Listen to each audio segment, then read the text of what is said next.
AD and LeBron were the only two Lakers in double figures tonight. Just kind of, how did your defense kind of limit everybody else? What were some of the keys tonight?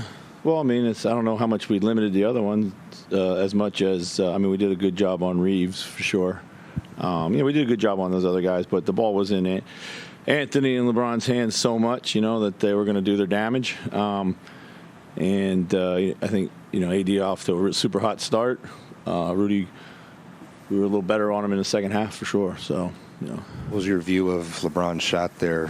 Did you feel like he was on the line the whole time, or what did you see? I mean, they ruled it on the line, didn't they? Looked like it was on the line when he pulled up. Looked like it was on the line on the review. So, offensively, maybe kind of an up and down night for you guys, or how did you kind of feel about how you were on that end of the floor?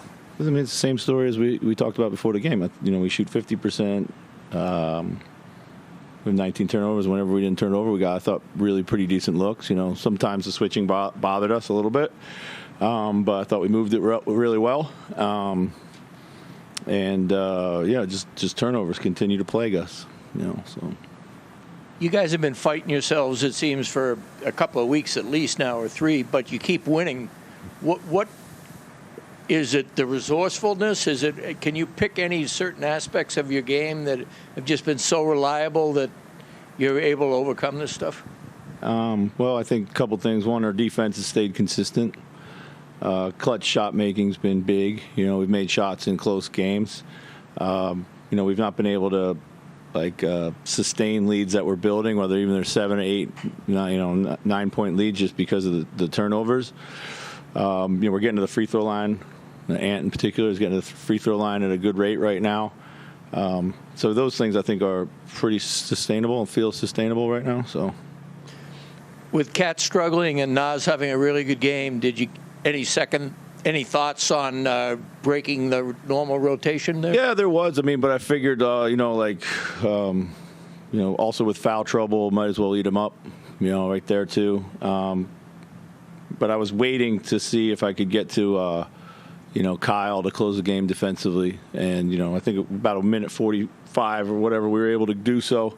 The possession before Cat gets fouled makes it 2 free throws. So, and with Rudy, Ant, and Conley all seem to, play bigger when the stakes are higher. Is that, part of what's going on here? I think so.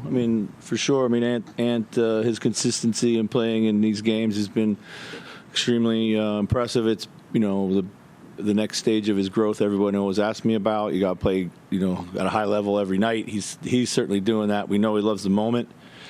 He's making a ton of the right plays for, this is like business as usual for Mike and Rudy. So they're used to playing on teams that win a lot of games. So they're used to being in a lot of tight games, and they're the anchors really out there. So.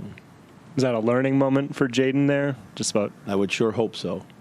He's been good for the bulk of the season with his emotional control, but this is an inexcusable one for sure. With Mike, it seems like the ball in his hands, a lot of sets called late to get Ant good looks. Did you feel like that was probably the best approach for you guys to find the way to get Ant the ball, maybe not with him starting to play, and just kind of creating sets for him? And how did you see that played out?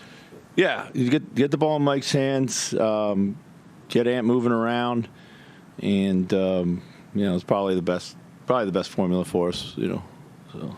It looked like after Ant picked up that third foul just before the half, you were trying to sub him off, but maybe he just kind of stayed out there. I guess what kind of happened on that? Yeah, I wanted to sub him out. He stayed in. It's been addressed, and there'll be no more comment about it. So.